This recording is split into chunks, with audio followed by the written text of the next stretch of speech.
Welcome to the Business Buyer Diaries. My name is Nathan Platter. I'm a full-time employee, and I bought a business.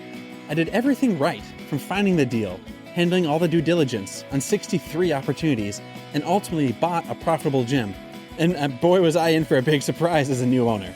I chronicled everything in real time, including the biggest wins to the stressful nights at 2 a.m. I'm sharing my journey without sugarcoating anything, so you don't make the same mistakes that I did. Here's today's episode.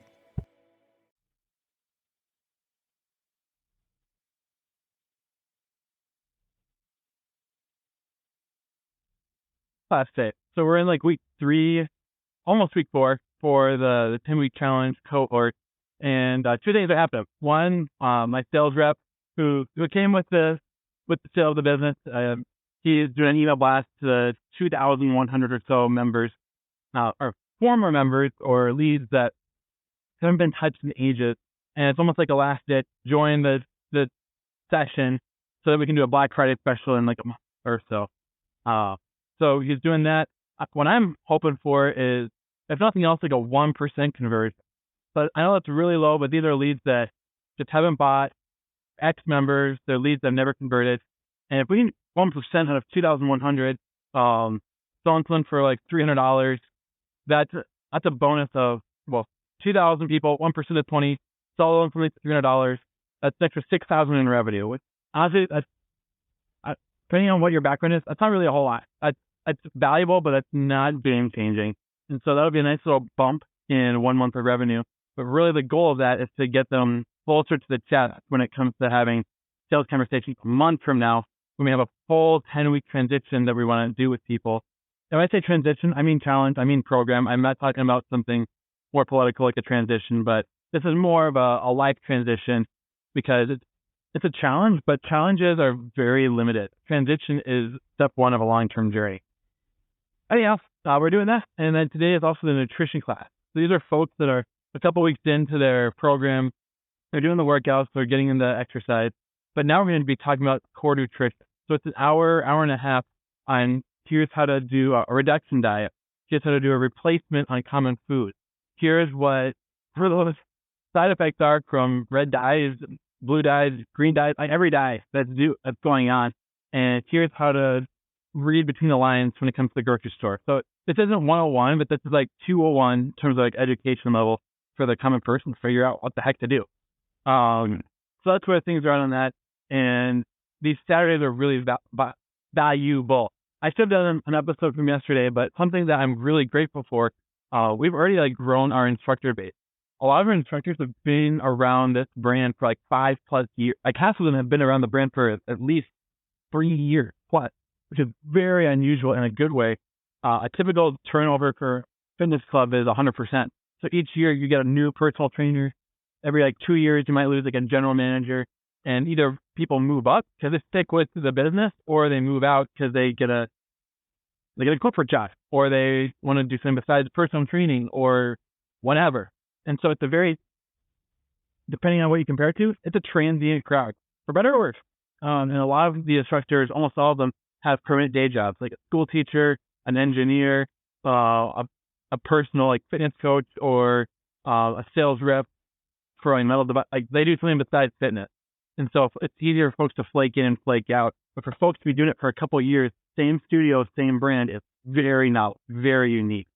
And so today's nutrition day. In a couple of weeks, we're doing continuing it for the instructors.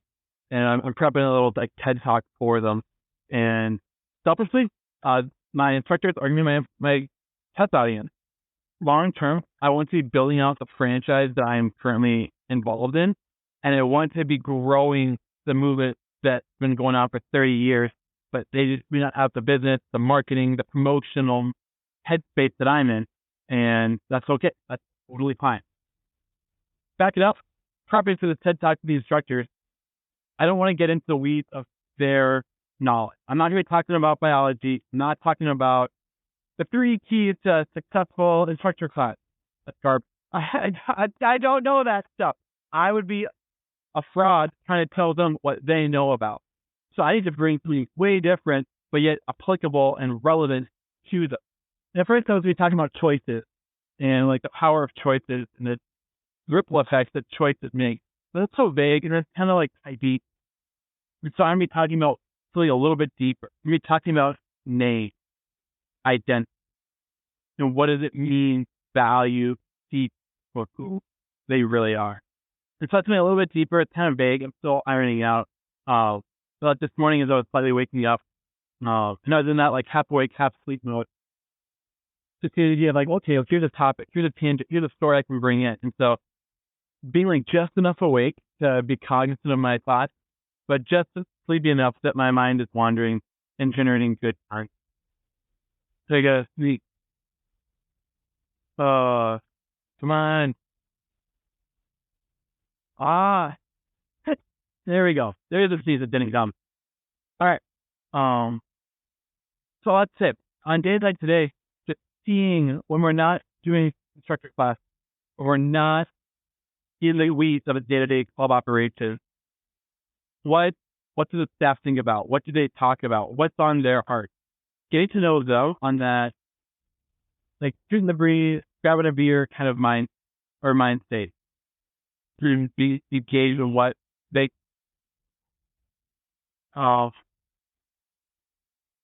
so I don't know where to run with that other than getting to know the members, getting to the staff, and everything there.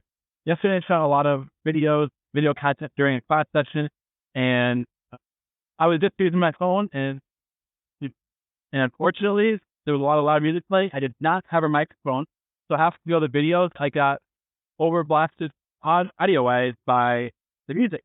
And so as I reviewed it, listened to it, half the videos are garbage. Good content, but you just can't hear what I'm saying. So I did a quick order for a microphone. We reshooting a lot of those videos, trying to get those in today so that we will launch in a week or two. We have actually good. Oh man, just realizing when you see a finished product, finished deliverable, it's so many hours and so much work to get that final thing delivered if you really care about the deliverable you're doing. Whether it be for ads, a workout program, a nutrition class, so much that seems like to go into it. That's another learning. And finally, I want to give a shout out to my wife, my family, because this is another Saturday that I am not at home all day, and it's a season. Some, long term, I hope to be home every Saturday. And right now, I'm working 50 hours a week on the day job, and I'm also working like 20 hours on the studio during the day job, after the day job, like whatever.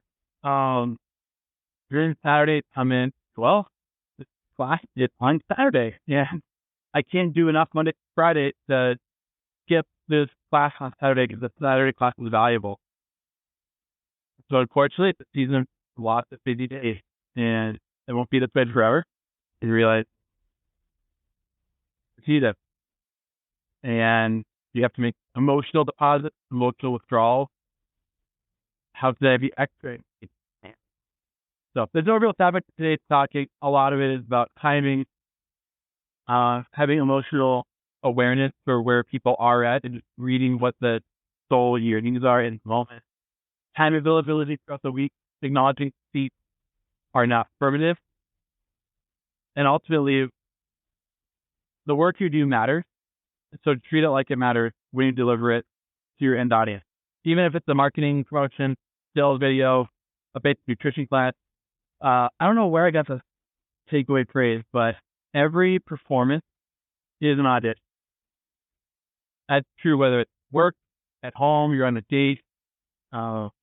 Every performance is also an audition. So treat it like it matters.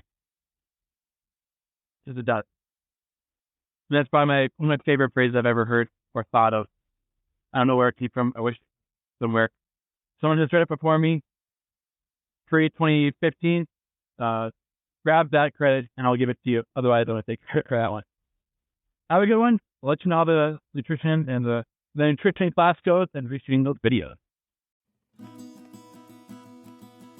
This has been another episode of the Business Buyer Diaries. Subscribe so you don't miss the next episode. I hope you're realizing that business ownership is no cakewalk. Check the podcast notes for a link to the DIY Due Diligence program, the complete list of show sponsors, and for media inquiries. Music written and composed by Wes Schrock. I'm your host, Nathan Platter. Join me again on the next one.